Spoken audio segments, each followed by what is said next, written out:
All right, the lighting's not the greatest. I guess that one's a little too bright, isn't it? Oh, well, we'll have to deal with it. I got my fancy steering wheel so we can drive.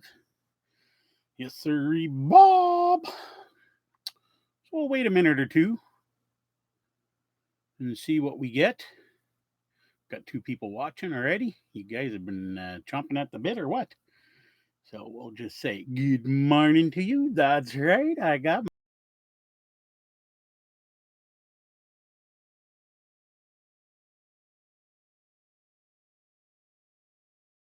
not liking where the camera is.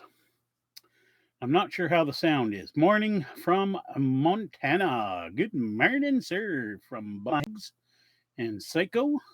My gosh, you guys got some names. Christian. Good morning. We're gonna wait. We're gonna make some adjustments here as we go.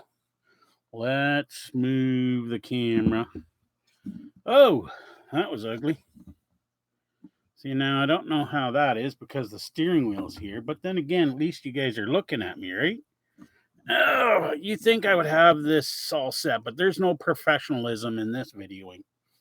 That's for sure. So you can see my crappy room back there, my TV, my fridge. That was from the truck. My Hot Wheels, my truck collection, which is way up there. And then all the junk. So we'll say hi to Ryan. How's it going? Philip, good morning. Kenneth, good morning. So, how's everybody doing this morning? Okay, so we got 10 people in here already. Wow, awesome. All right, so we're back. This is, I guess, show number 2. Again, we've tried this before and I just couldn't get into it, but now I'm kind of feeling it. Now, we did last week, we did on Saturday. This week we were doing today on Sunday. So now we're going to see, I'm going to judge by what our live participation was last week, and we'll compare it to today's live participation. And I'll kind of judge to see which one has the better, and then we'll kind of run with that, I think. Hello, kitty. We're going to drive the truck at the same time. So, why do I have the steering wheel here? Well, in the last couple years of me being off here and being away from trucking, I've done quite a bit of Euro trucking, American trucking, simulator, iRacing, things like that. So the wheel comes in handy. Bug says, looking for a 12-volt freezer. Any suggestions? Okay. Oh, now I can't remember it. Okay, all depends. Do you want something that'll last you about a year? Or do you want something that's going to last you a really long time that you may never have to replace? I can't even remember the name of it. It's Dometic or something. Anyways, I seen it at one of the truck shows. It is a plug-in cooler slash freezer. They work really good, but they're really expensive. Okay, guys. As far as those go, if I were to do it over again versus getting the little 12-volt igloo or whatever, although it worked great, and the igloo I had lasted a really, really long time, and they can work. But if you want something that's a little bit more powerful, a little bit more durable, you might want to consider spending the money on the bigger ones, but you're going to pay like $400 or $500 for them. They're not cheap, but they are an actual meant to be a fridge slash freezer. I think if you put the stuff at the bottom, it becomes the freezer part, and the stuff in the baskets up the top is kind of the not so freezer part. I'm not sure exactly how they work. I never had one. So, but if you have the money, I would invest in that. They're about the same size as a regular, the big 36 quart coolers, maybe a little bit bigger. I think they're 40 quart or something like that. I could be wrong, but you guys can look into it. They have different sizes, but other than that, you have your 12-volt, either Igloo or now I forget the name of the other brand. Shoot, the brain's going. But anyways, all the truck stops sell them, but you can probably pick it up at Walmart for a little bit less, and things like that. So that's what I would do. Ryan says, been watching you since back when you had the red truck. Oh, back in my Hawks transport days. But actually, we're going to bring them up in a little bit. Okay, so let's get on with today's topic, guys. Are we overregulated? This week is why are we overregulated? Okay, now I'm going to see if I can switch here, if it's going to let me. I'm not sure what it's showing. Hopefully it's we're not losing my face. Someone type in the comment if we've lost my video or something, or is it showing the screenshot? I don't know what it's doing. Anyways, so I want to go back to this news article I found, and I want to read this off to you guys. Okay, this is a news article that was in USA Truck Daily. The article reads off, starts off. Let me check here on the chat. Nope, still going good. Okay, so you can see my ugly face, which is probably not good because I haven't figured out how I could do like a screen capture on this thingy. Is there anything there? No, there's no buttons there. I don't know what these green dots are down here. Oh, I have no idea what that is. Ah, oh, that might be my mic volume. Hey, how's my... Oh, I just muted myself. How's my mic volume today? Is the mic volume good? Ivan. Good morning. Philip. Said it was no still good. Yeah, how's my mic volume, guys? I don't even know how to adjust it over here. That's speaker quality. It's good. Ivan says good. Okay, so we'll keep going here. Okay, let's get back to the story here. For God's sake, the show doesn't go on all day. And I know you guys are eagerly awaiting, and this is going to be something I want you guys to chime in on afterwards. But right now, let's read it here. It says Nebraska, and this was in the U.S. Nebraska troopers surprised truck drivers with inspections for second day in a row. And this story was on May 24th, 2018 by Truck Daily.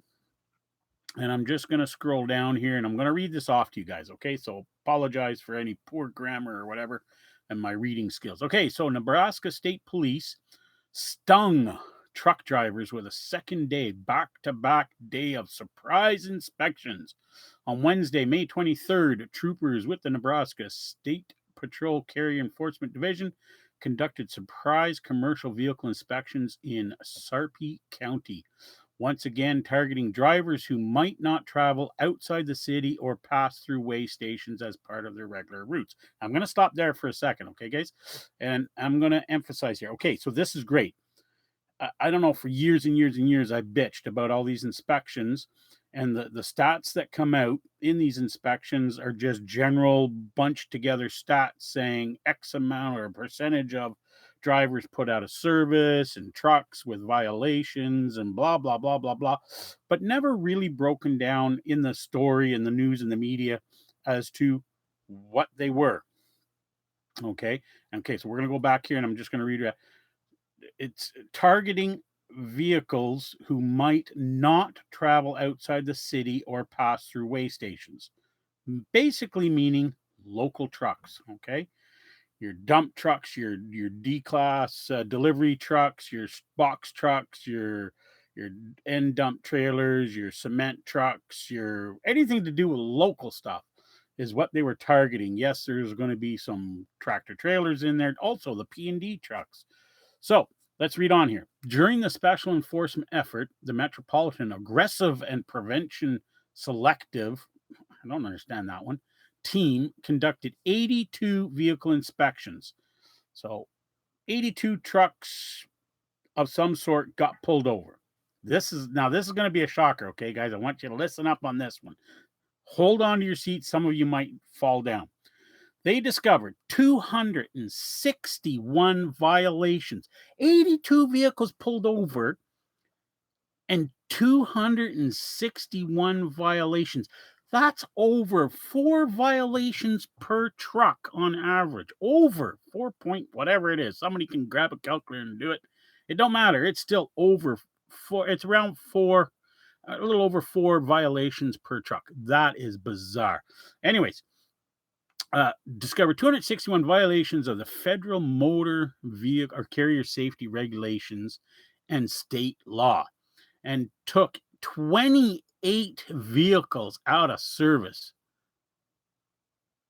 Holy crap, dude! That's like a third almost of the vehicles that they inspected, they took out of service. Now, don't get me wrong. I'm not bitching. And thumbs up. Okay, we'll get to that. Uh, Not allowed to return to the road. Basically, they put in brackets. Vehicles are placed out of service for a variety of reasons relating to bad brakes or tires or other problems that pose immediate safety risks. Troopers also placed 13 drivers out of service for no, get this one's good, for no CDL, 5 drivers, no driver's license, 4, no logbook, 1, and 3 were arrested on outstanding warrants. Troopers also issued $6,285 in citations. Holy crap, man. There goes the paycheck. And found a carrier that was operating on a federal out of service order, and that vehicle was towed. So that means somebody that was put out of service by the DOT or whatever, the federal FMCA, whatever the heck it is, FMSCA, FM, whatever. You guys know what I'm talking about. FCM, I can't even say it now. I'm lost. Anyways, whatever. They're put out of service and they're still operating. Gotta love it. That's only one truck that got caught. Can you imagine how many others were probably driving around? Anyways, on Tuesday, May 23rd, Nebraska troopers performed surprise CMV inspections in the Lincoln area. They inspected 110 CMVs, commercial motor vehicles, and placed 45 trucks and 5 drivers out of service.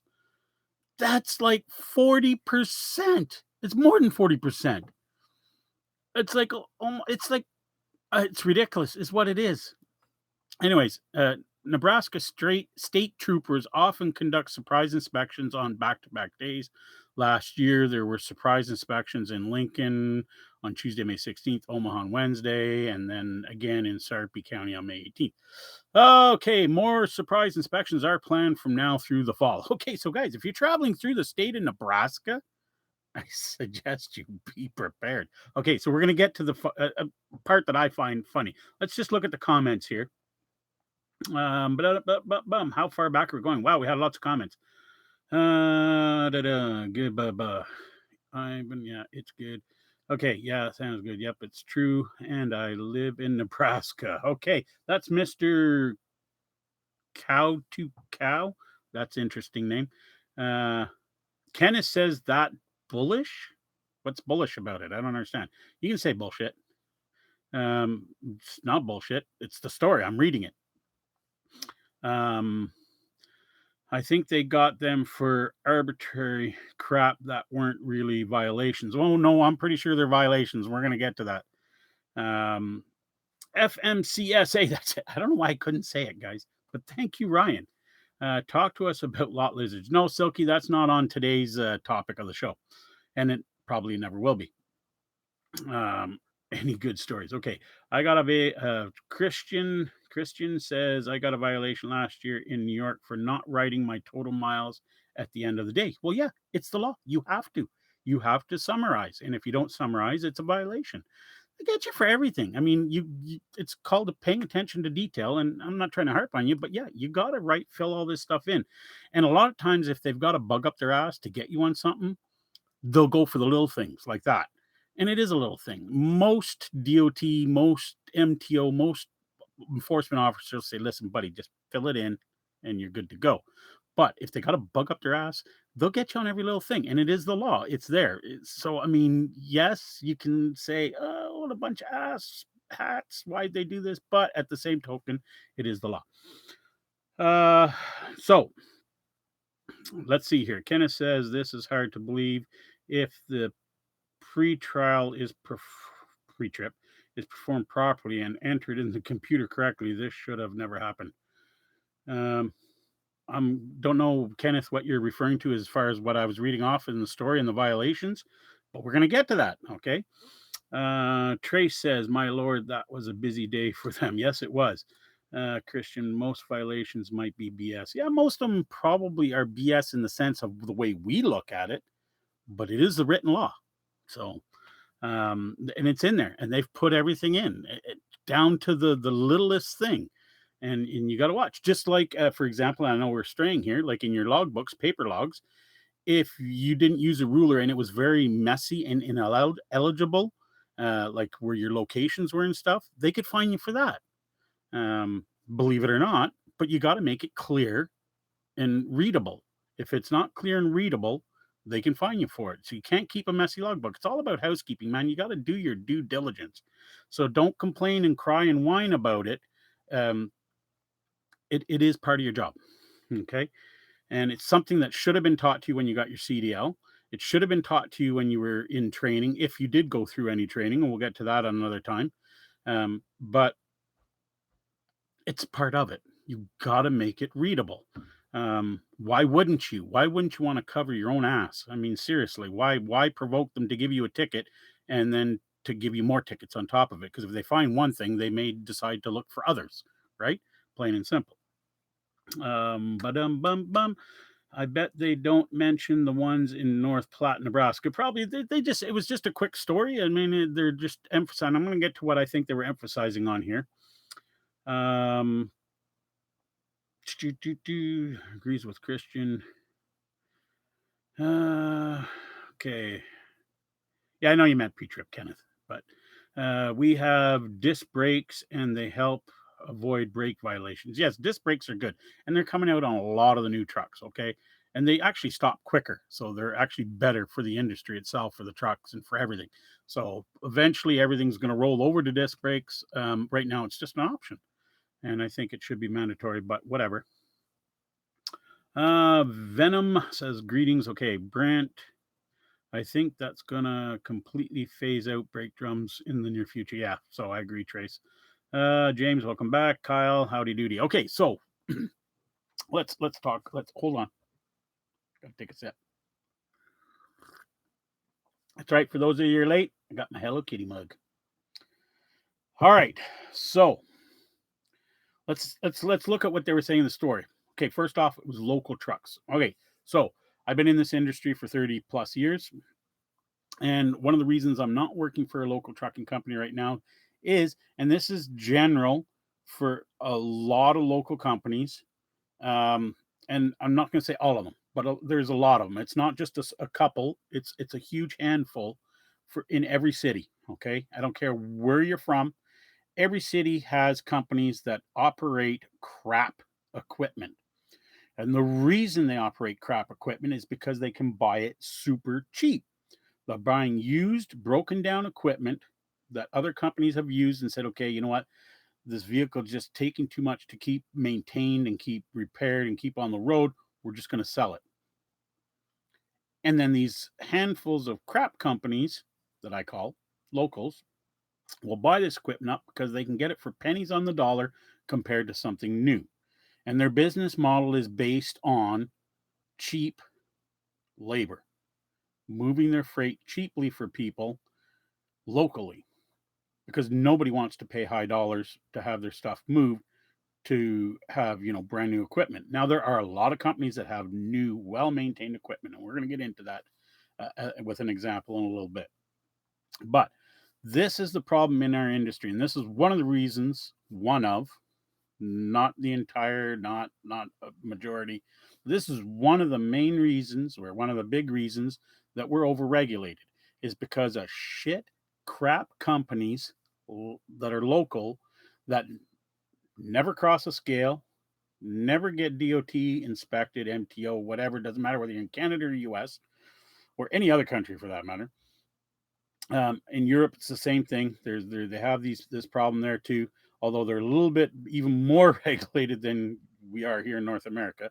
Um, they never cross the scale, and they do uh, fix it patch jobs, if you want to call it duct tape. Bring out the old freaking gaffer tape and fix it. And these temporary fixes to do stuff, never proper fixes. Just let's just patch it and move on. So here's the other big problem with this, is people are actually working for these guys. So really the fault is not just with the company, but with the drivers who work for these guys. Me personally, if I were to get hired with a company, first thing I look at is their equipment. What kind of equipment do they have? Is it well maintained? Does it look well maintained? Or does it look like pieces of crap going down the road? I mean, we see it every day where we see trucks going down the road with fenders missing, mud flaps missing, mud guards missing, duct taped electrical lines, you name it, baling wire holding the rear deck on, steps missing off the tank there for you to get in and out of the truck, all bent up, smashed up, whatever. And a lot of times the people look at it and say, "Oh, that driver is really rough on his equipment." No, it's not the driver necessarily that's rough on the equipment. It's the company that refuses to fix anything. And this is a huge problem. I'm really glad to see Nebraska, and I'm sure there's other places that have done it, and hopefully more places will do it, is to target their enforcement on the local trucks. If you go when they do these countrywide annual week-long inspections, if you were to dig into the report and look at the percentages, because they are in there, they just never report on them, and the media never puts it out there. They just put a blank, you know, 5,000 trucks pulled over and whatever percentage, so many put out of service, blah blah blah. But they're not specifying what kind of trucks these were. Were they local trucks? Were they dump trucks? Were they P&D trucks? Were they whatever, local haulage? Um, so this is, I think, my opinion as to why we're overregulated. There's too many guys out there that are afraid of their jobs and are willing to drive shit equipment that is not safe for the road. And in now day and age, with the equipment that is available to us and what is out there, there is no reason why you guys can't just put your foot down and say no. Oh, wait a second, there is. It's the drivers that have shit records. Okay. You guys, and I know it's none of you guys that are watching me right now, but I'm just putting this out there for the guys that are. The guys out there that are doing the biggest harm are the guys that don't give a crap. It's all about me, that whole all about the I attitude. Oh, poor me, poor this, poor that. Um, you know what? You guys didn't take care of your records. You got criminal records as misdemeanors, whatever, stupid shit, DUIs, assaults, stupid things that create a record that stick with you. I don't care if you went on a drunken rampage when you were 18 years old, 19 years old, whatever. Why should that affect you now? Well, your parents should have told you, and I've always told my I can't say kids, but any kids that have been around me, that everything you do in life is going to follow you. And, it doesn't matter whether you're a truck driver or whatever. So if you do stupid shit, be prepared to pay the consequences for it. Um, Companies won't hire you. People will look down on you.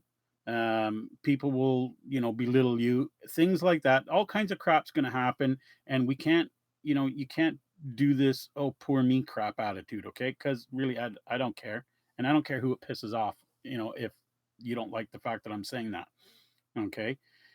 Any kind of criminal activity that you did while you were younger, you're at fault. Plain and simple. Pay the consequences. So that's the only companies that are going to hire these guys, or where these guys are going to get jobs, for the most part. Some guys get lucky, they've kept themselves clean. This did happen when they were teenagers or in college, whatever, and it was minor, and they've had exemplary records since then, no history. And so some companies will say, okay, we'll take a chance, and it works out. But a lot of times, these guys work for crap companies, and they're going to drive crap equipment and not care about it because they don't care and the company don't care. And then you have these big ass accidents. And if you guys got to admit, lately, holy crap. I mean, that's all I'm reading is accident after accident after accident after accident after accident. Stupid accidents, accidents that should never have happened. I'll give you a couple examples, and they're up here in Canada, okay? While I'm reading tons of stories in the US, I'm going to give you two examples up here in Canada. A few weeks back, a guy in Toronto pulling an end dump trailer, probably about a 40 or 45-foot trailer, going down the 401 highway. This is an 8-lane highway in each direction, okay, guys? 8 lanes. There's 4 express, 4 collectors going each way. So 8 going east, 8 going west, roughly. And sometimes it's more, sometimes it's maybe one lane less or whatever. All right. Going down a major highway with a speed limit of 100 kilometers an hour, which is 62 miles an hour. This guy totally destroyed the trailer. Why? Because the bed went up. The box. It like trailer, box. And he hit a bridge. How do you not notice this box going up? Number one, yes, the PTO can stick, the PTO can short out, fault out, whatever, automatically turn on. But I don't know about you guys. I've pulled trailers with PTOs, and it makes a very distinctive noise when it's at high RPM. And when you're driving 62 miles an hour, that's a pretty high RPM. That PTO is going to scream pretty damn good, number one. Number two, it doesn't just go boop, you know, it takes a little bit to go up. So that means this guy did his entire trip without looking in his mirrors once. There's a boo-boo right there, right? Okay, so it's a little stupid shit like this that makes the police and the MTO, the DOT look at us. So when you have stupid little accidents like this, it makes it noticeable. Then you have all these accidents on the highway. The biggest one, and we're not going to comment too much on it, is the bus truck accident in Humboldt, where 16 people died, and the media reported on it wrong. Okay. Yes, I'm going to say it is probably, even though I have not seen a finalized report from the police or any news story of it, but it's probably the truck driver's fault. Given the area, the situation, the explanation as to how it happened, it probably is. But whatever the case is, the media reported it as the truck T-boning the bus. Okay, so immediately, and this being a big high-profile accident, got huge attention, sparked a bunch of you know uh, spur of the moment inspection blitzes from police and enforcement officers, and the story made it down into the states. Now the bus actually T-boned the truck, and my theory, and this is my theory only, and a few others that share the same opinion, is the truck didn't stop for the stop sign or wasn't paying attention. This is only again a theory, this is not fact. Was not paying attention properly, didn't see the stop sign in time or didn't see it at all, drove out in front of the bus not having enough time to stop or react, probably at this point, T-boned the trailer. It was a B train, so which means two trailers, and T-boned the second trailer. According to the pictures, that's what it looks like. That's all it is my theory. So, but anyway, so this kind of stuff creates huge attention. Then you've got multiple stories of accidents on the highway, both in the US and in Canada, of multiple truck accidents. X amount of people die, serious injuries. There's been a rash up here in Canada on the 400 series highways, where there was a couple trucks that got into a wreck and there was a fire and people died in the fire and blah, blah, blah. In the States, I've seen several occasions recently, where there's multiple trucks in accidents. One of the biggest cause is following too close. Yes, there could have been just one truck in the accident, um, but because the second truck was probably following too close. This again, only my theory, guys. I have no proof, no evidence, no story, no nothing. I'm not saying this is what happened, but 9 times out of 10, it is. In the last few years driving down, well, I noticed it beforehand while I was on the road, but I see it around here a lot, where a lot of the local companies, local truckers, and again, local, are tailgating hugely. And I see it on the highway from you highway guys too, following each other way too damn close. Guys, you need at least 3 football fields to stop. Why would you ride off the ass of another truck, less than a truck length? It's ludicrous. You're just asking for trouble. This is not NASCAR and you're not going for the draft. Okay. So back the hell up. It's one of the reasons we're having these huge ass accidents is because people are A, driving too fast, B, following too close. One of the big problems we have here in Canada, here in Ontario, is the trucks are mandated with speed limiters. They do 105 kilometers an hour. That's it. Some trucks have managed to make it here without them. Very few, but you can catch them. You can see them, the ones that do. But for the most part, we have speed limiters, and it's not something new. It's been law for a long time. And what drives me nuts are these morons who refuse to say, okay, you know what, I got to drive slower. If your truck is maxed out at 105 kilometers an hour, why in the hell would you do 105 the whole time and keep it floored? You have no control over that truck anymore. Passing becomes almost impossible and takes 10 miles to do because of somebody doing 1 or 2 mile an hour difference. It's ridiculous. The problem is us guys, plain and simple. When it comes to overregulation, we're our worst enemy, and nobody's policing themselves. And we need to start by policing ourselves. And I don't know why we're not. It used to be we were able to do it. Why can't we do it now? Okay. You guys need to just slow down. Plain and simple. I'm not talking your speed. I'm just step back and take a deep breath and just, don't be in such a rush. Don't try to, and now with the ELDs, mandated ELDs, it seems like people are even more in a rush because they think they're being gypped hours. Well, that just means you were cheating on your logbook before. Cheating is cheating is cheating. I don't care if it's 5 minutes, if it's 5 hours. Cheating on the book is cheating on the book. ELDs is preventing you from doing this, and people are all up in arms. Do I agree with it? No. Personally, I think you should be given the choice. You want to do paper logs, you want to do ELDs, it's up to you. I personally, at first, when I went to the ELDs and we were on them way before, I was a little skeptical. But to be honest with you, I did good miles still.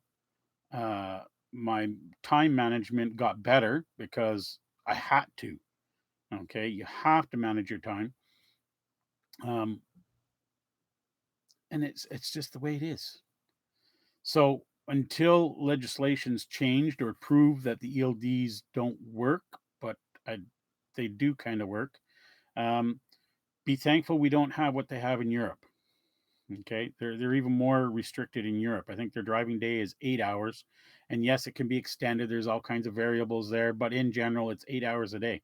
And I think the total weekly hours is like a ton less than what ours is, quarter less or something. But so, but I think what we need to do to slow people down, and instead of going on these marches and strikes and all this other stuff to try to fight this, I think what we should be doing is fighting for a better pay system. If we were all paid salary, you wouldn't have people fighting to get there. If you're stuck at the dock for 4 or 5 hours, losing that much time in your day, 6 hours, 7 hours, waiting on shippers and receivers, you're getting paid a salary. Who cares? Then it's just a 3 hour drive day. And the rest of the day was spent there. You're not going to be fighting to get those miles. This cents per mile thing is so archaic, it needs to go. And this is what everyone needs to be fighting for. The Then there wouldn't be the big accidents. Okay. And guys, you need to take a little bit more pride in inspecting your trucks and just saying no. Don't let your bosses bully you into driving something that you know is going to get you a violation. Yes, it may be company equipment, but guess what? Your ass is still grass. Okay.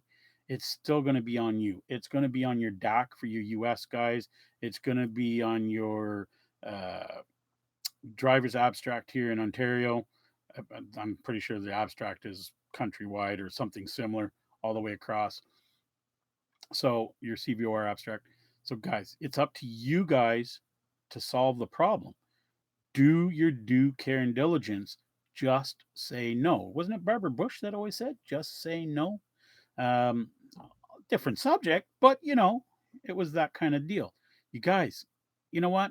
If they say, oh, you're going to get fired, bye. Where do you want the truck? I'll park it there. I'll drop it off. As a matter of fact, I would have never left the lot with it like that, or with a trailer like that. I got to commend a friend, a local friend, who was working part time for a company, and they sent him to do a load, and he put his foot down and ask questions. The trailer was not safe to go the way it was, even though it was a broken down trailer to begin with and it was going somewhere to get repaired. The condition it was not safe to move, and he didn't do it. So kudos to him, Eric. You know who you are if you're watching. But guys, you guys got to take control. You guys got to stop this stuff, okay? If you see someone out there pulling something that's a piece of crap and shouldn't be on the road, say something. Call the local. I'm not asking you guys to be tattletales, but you know what? We have to be. We have to police ourselves. It's the only way we're going to put a slowdown or a stop to all this over regulation that we're getting. It's just going to get worse. If we don't start taking care of ourselves, it's never going to end. Never, never going to end. So, okay, let's get caught up in some of the comments here. So, I am so far behind. Let's see. Kenneth left us, so thanks for stopping in. Airlines dragging on the ground is a big problem. Yes, we see that a lot with the tractors or with the trailers. Ryan retracted his message. Not sure what he said, but that's all right. As the saying goes, do your job. Yeah, basically, that's what it comes down to. But the problem is a lot of guys don't realize this is their job. Well, it's not that they don't realize, they just don't give a shit and they don't want to do it. Because somehow they think they're not being paid to do that, but they are. Ryan, they do it in West Houston, pull over drivers under the underpass and give out tickets and put out of service. Well, yeah, they should. And I think there should be more of it. We need to stop the BS, guys. Come on. Hunter, good morning.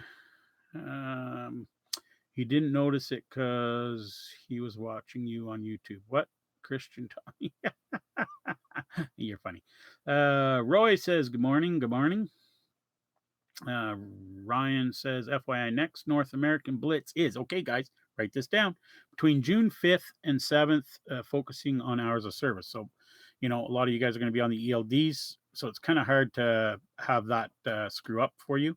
Although there are some smaller companies that management tends to get in there and tweak them a little bit, and they're not supposed to. So it's up to you guys to say, hey, wait a second. No, my hours were up. Come on. Anyway, Ryan Roy says good morning. Yeah, we already did that. They should do max 14-hour drive. I'm only saying 14 hours because all the time you lose at pickups and 16-hour shift days. Well, no, really. Do you want to work 16 hours a day? Seriously. That leaves you 8 hours for a rest break. I mean, honestly, I know a lot of people say, well, I only need 6 hours to sleep anyways. Kind of, no, that's not the point.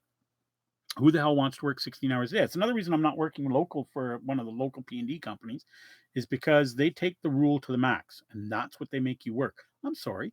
I'm 52 years old. I don't want to work 14 to 16 hours a day. What the hell? I did that shit when I was young. I don't want to do that now. I want to work a 10-hour day max. That's it. But because the law says you can do this many hours, most companies want you to do it. That actually, that's a whole bunch of crap too, because then you get a lot of guys who are out there working, all of a sudden feel tired, want to stop and take their break. They maybe worked for 8 hours, you know, whatever, driven, and they're just all of a sudden they're tired and they want to take a nap, or they just want to lie down and say, that's it, I'm going to take my break and I'll get up early and start from there. When you get these asshole dispatchers, well, you still have hours available to drive. You need to get out there and drive. This is where you tell them to go F off and, you know, piss off. But a lot of drivers don't do that. They get up, they go drive, and then they get in an accident. So, yeah, no, I'm not a fan of that. I think we need to be put on a salary based system, hourly salary, whatever. It would solve a lot of problems. Let's go back over here. We're actually going longer in the show than we were supposed to, but thanks, Ryan. Hello, no to 16 hours. Yeah, no, definitely not. I'm 22 and hungry to make money. Yes, but the cents per mile is archaic. It makes drivers do things that you shouldn't do. You drive illegally, you drive tired, you do things because that's the only way you can make money. The more miles you do, the more money you make. If it didn't matter how many miles you did and it was based on a salary, I mean, come on. Trucker Jason says, easy Christian. It'll come. Yeah. By the way, good morning. Thank you. Hunter, hell, I'm 30. I don't want to do 14 either. Well, yeah, of course. Who the hell does? That's a long ass day. You know, we really need to adopt the European system. They're all paid salary there. There is no cents per mile. They're paid either hourly or salary. It's based on these cards. It's like, and I don't even have one here. It's expired anyway. So credit card, right? That's what they stick into their machine. This is their logbook. It's a card. Okay. They stick it in the machine. They drive. They pull it out of the machine. It tells them, basically, that's their logging system, or for part of it. There's other stuff. That's they call it something else. I forget what it is. Any of my European guys will be able to mention it. The system is completely different than ours, and to be honest with you, works a lot better. Okay, and I'm not saying we need to adopt their system 100% because it has flaws also. But I think there's got to be a happy medium there somewhere between their system and our system. We got to adopt a salary based system, whether it be hourly, salary, whatever. Um, and that's the only way we're going to fix the problems we have. But it's up to each and every one of you guys to start this. As far as you know, just say no. If you pick up a trailer that is garbage, don't pull it. I don't care what your boss says. Just say no. This shit needs to get fixed, and you're going to pay me to sit here and get it fixed. If you don't, I quit. Plain and simple. You know, and yeah, they can make false reports on your dock in the U.S., but you can also dispute it. You can give the real reason. You can report them to the DOT, saying, "Listen, my company was trying to force me to drive an unsafe piece of equipment." Now, guys, just don't get carried away with this. Don't just because you didn't feel like driving or doing a particular load. Well, I don't want to go to Jersey, or I don't want to go to this place. Well, I'm going to say the trailer's no good. No, it doesn't work like that. If you legitimately find a piece of equipment that needs to be fixed and is unfit to go down the road, whether it's got all bald tires, whether it's got the wires sticking through the tread because it's just they're done. Um, you know, airlines dragging on the ground, little things, glad hands being duct taped together. This shit needs to get fixed. This is the reason there's so many problems to begin with. So the reason we're overregulated is because of us. Plain and simple. We've allowed stuff to go unchecked for so long, and the accidents and things that are happening are now so big and so massive that the media's run with it. And I'll give you one final thought, an example here. And I really feel for, and a lot of you guys are going to bitch because it's a big company, who cares? But Werner Enterprises just got hit with a $90 million lawsuit settlement for something that wasn't even their fault. Okay. Absolutely ludicrous that the judge found in the favor of the woman who caused the accident. It was her doing, her cause. And the lawyer said, well, the weather people had said that the roads were icy and you shouldn't drive if you don't need to be out there. Well, again, the cents per mile thing in most companies, okay? And if that's the case, why was she out there? So why is Werner Enterprises getting slammed with a $90 million settlement for something they didn't cause? You guys can look it up. I'm not going to go too much into that story,